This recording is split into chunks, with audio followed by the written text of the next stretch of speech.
ഇപ്പോൾ നമുക്കറിയാം ഇപ്പോൾ ബിജെപി ആർഎസ്എസുമായി കൂടുതൽ അടുക്കുന്ന പ്രത്യേകിച്ച് നമുക്കറിയാം കഴിഞ്ഞ ലോക്സഭാ തെരഞ്ഞെടുപ്പ് മുമ്പാണ് ജെപി നദ്ദ പറഞ്ഞത് ബിജെപി സ്വയം പര്യാപ്തമായ പാർട്ടിയായി മാറി ആർഎസ്എസിന് സഹായം വേണ്ടെന്നാണ്. പക്ഷേ ലോക്സഭാ തെരഞ്ഞെടുപ്പിൽ ഒരു വലിയ തിരിച്ചടി അധികാരത്തിലെത്തിയും കേവല ഭൂരിപക്ഷമില്ല, യു പിയിലടക്കം തിരിച്ചടി നേരിടുന്നു. ഇപ്പോൾ നമുക്ക് ഈ അടുത്ത കാലത്ത് കാണാൻ കഴിയുന്നത് മോദി ആർഎസ്എസുമായി അടുക്കാൻ ശ്രമിക്കുന്നു. ഈ കഴിഞ്ഞ ദിവസം തന്നെ ആർഎസ്എസ് ആസ്ഥാനത്ത് പ്രധാനമന്ത്രിക്ക് ശേഷം മോദി എത്തുന്നു. ഇന്ത്യയുടെ ദേശീയത സംരക്ഷിച്ചത് ആർഎസ്എസ് ആണെന്ന് പറയുന്നു. അമേരിക്കയിൽ പ്രസംഗിക്കുമ്പോൾ മോദി പറയുന്നു ആർഎസ്എസ് ആണ് എന്നെ രൂപീകരിച്ചെടുത്തതെന്ന് പറയുന്നു. അപ്പോൾ കൂടുതൽ ആർഎസ്എസിൻ്റെ അജണ്ടകൾ പാർലമെൻ്റ് അടക്കം നിയമ ഭേദഗതികൾ നടപ്പാക്കാൻ പോകുന്നു. I have said this earlier when Modi first came to power in 2014 that there is a difference between Atal Bihari Vajpayee and Narendra Modi. Atal Bihari Vajpayee was a Swayam Sevak in the RSS. There's a self-volunteer. While Modi, for most of his life in the RSS, was a pracharak. That's a full-time committed cadre. So there's a difference. And under this 11 years of the Modi government, if you'll see, there has been close coordination and synergy between the BJP and the RSS. Apart from Nadda's stray remark, it is very clear. For example, in the Maharashtra election, without RSS's big intervention, they could not have got this result. You see, so the RSS is very much controlling and guiding the Bharatiya Janata Party, and that's also possible because Modi himself is a hardcore committed RSS man. ഈ വർഗീയതയ്ക്കെതിരായ പോരാട്ടത്തിൽ ഇപ്പോൾ ബിജെപിയെ പരാജയപ്പെടുത്താൻ വേണ്ടി കോൺഗ്രസ് പറയുന്നു തങ്ങൾ രംഗത്തുണ്ടെന്ന്. പക്ഷേ കോൺഗ്രസിൻ്റെ ഒരു സമീപനവും ഒരു മൃദു ഹിന്ദുത്വ സമീപനമല്ലേ? നമുക്കറിയാം മധ്യപ്രദേശിലും രാജസ്ഥാനിലൊക്കെ തെരഞ്ഞെടുപ്പ് നടക്കുമ്പോൾ അന്ന് ദില്ലിയിലെ AICCയുടെ ആസ്ഥാനത്ത് മുമ്പിൽ ഉയർന്ന ബോർഡുകൾ ശ്രീരാമൻ്റെ അടക്കമുള്ള ബോർഡുകളായിരുന്നു. മാത്രമല്ല അയോധ്യ രാമക്ഷേത്രത്തിലെ പ്രതിഷ്ഠ അടക്കമില്ലാതിൻ്റെയും കോൺഗ്രസ് തങ്ങളാണ് ആദ്യം ആ ഒരു രാമപ്രതിഷ്ഠയ്ക്ക് തുടക്കം കുറിച്ചെന്ന് അവർ അവകാശപ്പെടുന്നു. ആ ഒരു മൃദു ഹിന്ദുത്വ സമീപനം കോൺഗ്രസ് സ്വീകരിക്കുന്നതും വലിയ രീതിയിൽ തിരിച്ചടിയായി മാറിയിട്ടില്ലേ കോൺഗ്രസിന്? You see, the ideological position of the Congress party is broadly secular. You see, that is why we say they have a role to play in the fight against BJP. But there are vacillations and compromises from time to time. Some of it is because of the lack of ideological conviction itself. So the attitude to Hindutva's offensive is not to compromise and surrender. To be able to intelligently assess how to take this issue to the people, to expose this divisive and reactionary nature of communalism.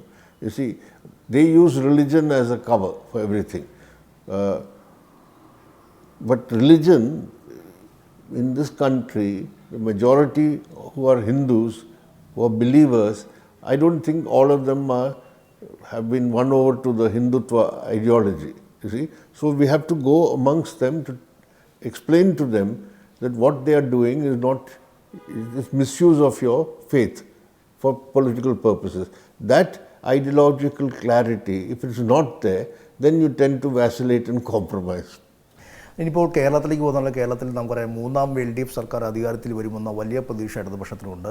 മാത്രമല്ല ഒരു ഭരണവിരുദ്ധ വികാരം കേരളത്തിലില്ല എന്നുള്ളത് യാഥാർത്ഥ്യമാണ്. എങ്കിൽ പോലും ആശാ സമരം ഉൾപ്പെടെയുള്ള സമരങ്ങളെല്ലാം തന്നെയും കോൺഗ്രസും BJP കോൺഗ്രസ് പാർലമെൻറ്റിലെത്തുമ്പോൾ കേന്ദ്ര സർക്കാരിനെതിരെ പറയുന്ന കോൺഗ്രസ് കേരളത്തിലെത്തുമ്പോൾ അത് സംസ്ഥാന സർക്കാരിനെതിരായ ആയുധമാക്കി മാറ്റുകയും ചെയ്യുന്നു. ഈ ഒരു സാഹചര്യമൊക്കെ എങ്ങനെയാണ് നോക്കിക്കാണുന്നത് ദേശീയ രാഷ്ട്രീയ? See, in the specific situation of Kerala, where now there is the LDF government on its 9th year now. I think the dynamics of the political situation there is leading to the UDF, especially the Congress which leads the UDF, giving up its all India perspective and politics, you see. If they pursue what their all India political program and policies are, then they cannot take a position of complete hostility to the LDF government. You see, I can understand if the Congress party, being the main opposition party, takes up issues where they have differences with the LDF government. But theirs is a total political opposition to the LDF government. And therefore, whatever the LDF government does, they have to oppose. And second, in opposing them, they have no compunction in sharing the same platform or coordinating with the Bjpయ. And in many cases, that leads to also their inability to see how the central government is trying to disrupt and weaken the state government.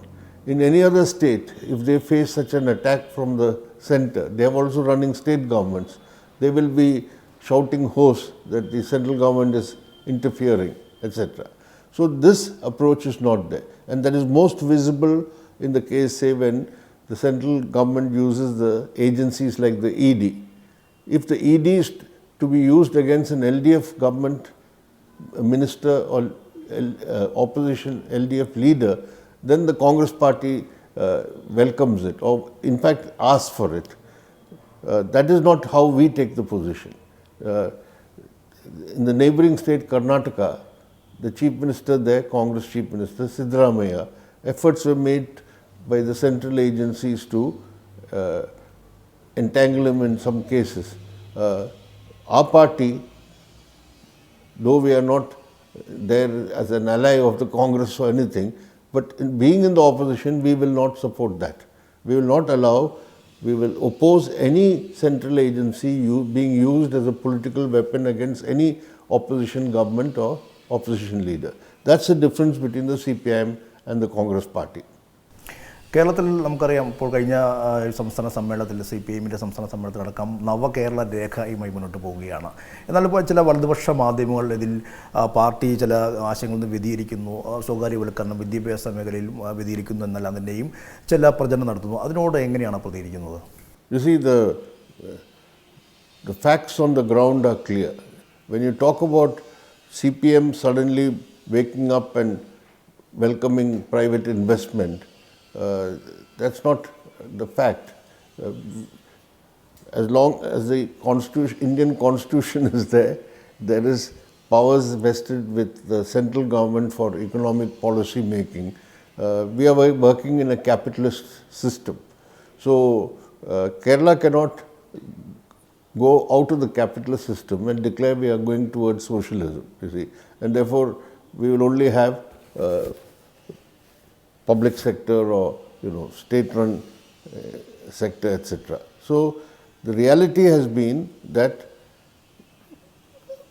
every LDF government, in fact from the first communist ministry in 1957, they have welcomed the private sector investment in Kerala for industry or for any other sector.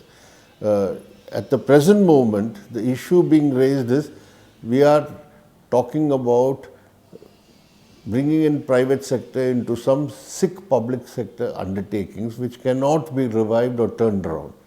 That's a very limited area. We want to strengthen the public sector as a whole. Kerala has done very well in that, in successive LDF governments, particularly from the time of the Achyutanandan government. And now we find there are a few public sector undertakings which cannot be revived. They are unviable. There is no use continuing to try to run it and subsidize it using public money. So we say, if the private sector can come in and do something, we should try that. So it is in such limited areas we are talking about privatization. It's not privatization in general.